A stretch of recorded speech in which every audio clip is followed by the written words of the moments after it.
बाबरी मस्जिद का मामला फिर एक बार सुर्खियों में आ गया, क्योंकि देश के मुख्य न्यायाधीश रहे चंद्रचूड़, जो रंजन गोगोई की अध्यक्षता वाली 5 सदस्यीय सुप्रीम कोर्ट बेंच का हिस्सा थे, जिसने अयोध्या पर फैसला सुनाया था, उन्होंने न्यूज लॉन्ड्री और द न्यूज मिनट के लिए वरिष्ठ पत्रकार श्रीनिवासन जैन को एक इंटरव्यू दिया। और इस इंटरव्यू में उन्होंने ऐसी बातें बोली जो साफ तौर पर दिखाता है कि बाबरी मस्जिद और राम मंदिर विवाद को लेकर उन्होंने कैसा फैसला दिया था। इंटरव्यू में चंद्रचूड़ ने कहा कि बाबरी मस्जिद का निर्माण ही एक फंडामेंटल एक्ट ऑफ डिसेक्रेशन था, यानी किसी पवित्र चीज या स्थान का अपमान करना था। यह बयान सिर्फ चौंकाने वाला नहीं है, बल्कि कई गंभीर सवाल खड़े करता है। यह कहना कि किसी धार्मिक स्थल का निर्माण ही किसी पवित्र स्थान का अपमान था, क्या यह विचार संविधान की धर्मनिरपेक्ष भावना से मेल खाता है? क्या यह बयान एक निष्पक्ष न्यायाधीश के मुंह से निकलना चाहिए था? जब देश की सर्वोच्च अदालत का कोई पूर्व प्रधान न्यायाधीश इस तरह की टिप्पणी करता है, तो वो न सिर्फ एक समुदाय की धार्मिक आस्था को चोट पहुंचाता है, बल्कि समाज में धार्मिक ध्रुवीकरण को भी बढ़ावा देता है। बाबरी मस्जिद को लेकर सालों से विवाद चल रहा था। सुप्रीम कोर्ट का फैसला आने से पहले तक ये सिर्फ एक जमीन का नहीं, बल्कि आस्था, इतिहास और न्याय का मामला बन गया था। कोर्ट ने अपने फैसले में माना था साफ तौर से कि साबित नहीं हो सका कि मस्जिद किसी मंदिर को गिराकर बनाई गई थी। एएसआई की रिपोर्ट में इतना कहा गया था कि वहां एक संरचना मौजूद थी, मतलब स्ट्रक्चर मौजूद था, लेकिन उसमें यह नहीं कहा गया था कि वो मंदिर ही था। उसे तोड़कर मस्जिद बनाई गई। जब अदालत के एक सदस्य और वो भी पूर्व प्रधान न्यायाधीश ये कहते हैं कि मस्जिद का निर्माण ही अपवित्र था, तो क्या ये उस फैसले की आत्मा के खिलाफ नहीं जाता जिसका वो खुद हिस्सा थे? ये बात और भी हैरान करती है कि जस्टिस चंद्रचूड़ ने न सिर्फ मस्जिद के निर्माण को अपवित्र कहा, बल्कि ये भी कहा कि इतिहास को नजरअंदाज नहीं किया जा सकता। लेकिन क्या इतिहास को सिर्फ एक ही नजरिए से देखना ठीक है? अगर हम ये मान लें कि सिर्फ एक धार्मिक समुदाय का ही दृष्टिकोण सही था, तो फिर लोकतंत्र और न्याय की नींव कहां टिकेगी?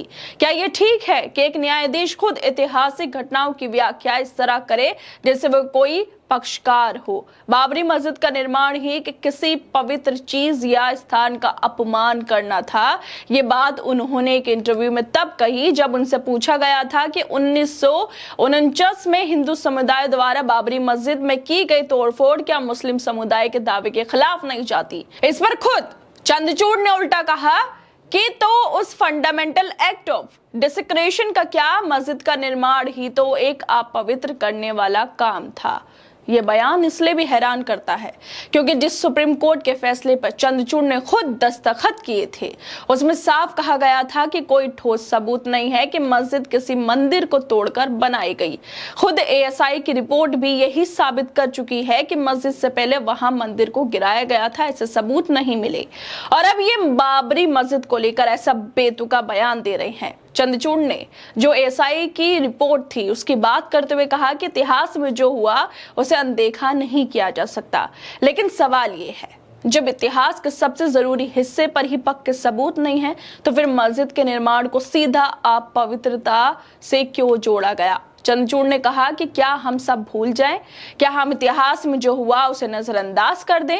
अगर आप मानते हैं कि इतिहास में ऐसा हुआ और हमारे पास पुरातात्विक प्रमाण हैं, तो आप आंखें कैसे बंद कर सकते हैं? असल में जिन लोगों की आप बात कर रहे हैं वो इतिहास को चुनकर देखते हैं। सुप्रीम कोर्ट ने ये माना था कि मुस्लिम पक्ष ये साबित नहीं कर सका कि अंदरूनी आंगन पर उनका विशेष कब्जा था, लेकिन हिंदू पक्ष ये दिखा सका कि बाबरी आंगन, जहां 1949 में राम की मूर्ति स्थापित की गई थी, जिसमें राम चबूतरा भी शामिल था, उन पर लगातार कब्जा और पूजा होती रही।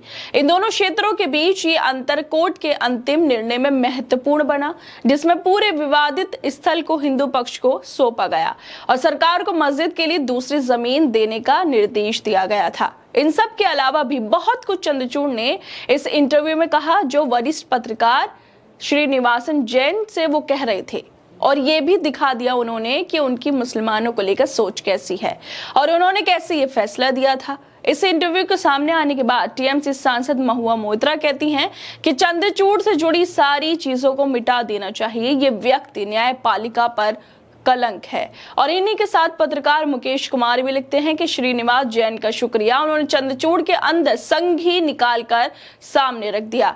अभी तक ये जज का मुखौटा लगाए हुए थे। जजमेंट में लिखा है कि ऐसे कोई प्रमाण नहीं मिले, बाबरी मस्जिद मंदिर तोड़कर बनाई गई थी। आप कह रहे हैं कि तोड़कर बनाई गई, और तोड़कर बनाई गई तो बाबरी मस्जिद का तोड़ा जाना भी गलत नहीं कहा जा सकता। जरूर देखिए, यह आदमी हिरण की खाल में भेड़िया है। सुप्रीम कोर्ट के पूर्व जज, वो भी भारत के पूर्व मुख्य न्यायाधीश, कैसे ऐसे फैसले दे सकते हैं?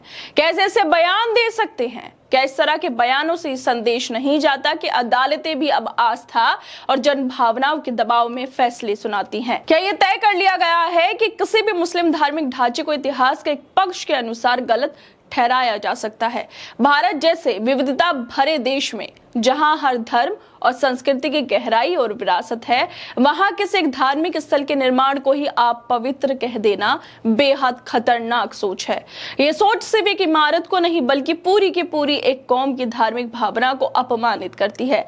खुद इस इंटरव्यू में चंद्रचूड़ ने क्या क्या कहा, उसकी कुछ बातों को अपने ट्विटर पर साझा करते हुए वरिष्ठ पत्रकार श्रीनिवासन जैन लिखते हैं कि बाबरी मस्जिद का निर्माण ही एक फंडामेंटल एक्ट ऑफ डिसेक्रेशन था, यानी किसी पवित्र चीज या स्थान का अपमान करना था। जस्टिस DY चंद्रचूड़ ने कहा। ये एक चौंकाने वाला बयान खासकर इसलिए है क्योंकि जिस फैसले को उन्होंने को ऑथर्ड के रूप में लिखा, उसमें साफ कहा गया कि ये साबित करने के लिए कोई सबूत पेश नहीं किए गए कि क्या पहले की किसी स्ट्रक्चर को तोड़कर मस्जिद बनाई गई थी।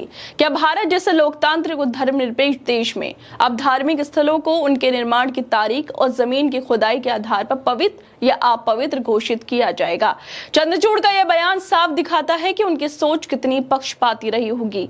पहले उन्होंने सुप्रीम कोर्ट के फैसले में कानून की किताब से ज्यादा आस्था को तरजीह दी, जैसा फैसला किसी न्यायिक प्रक्रिया से नहीं बल्कि किसी धार्मिक प्रार्थना के बाद लिया गया हो। और अब जब वो ऐसे बेतुके और एक तरफा बयान दे रहे हैं तो लोग उन्हें सिर्फ अधूरे फैसलों के लिए नहीं बल्कि उनकी सोच को उजागर करने वाली बातों के लिए भी याद रखेंगे। ये दुख की बात है कि एक न्यायाधीश जो निष्पक्षता और संतुलन का प्रतीक होना चाहिए, वो खुद अपने शब्दों से उस कुर्सी की गरिमा को चोट पहुंचा रहा है।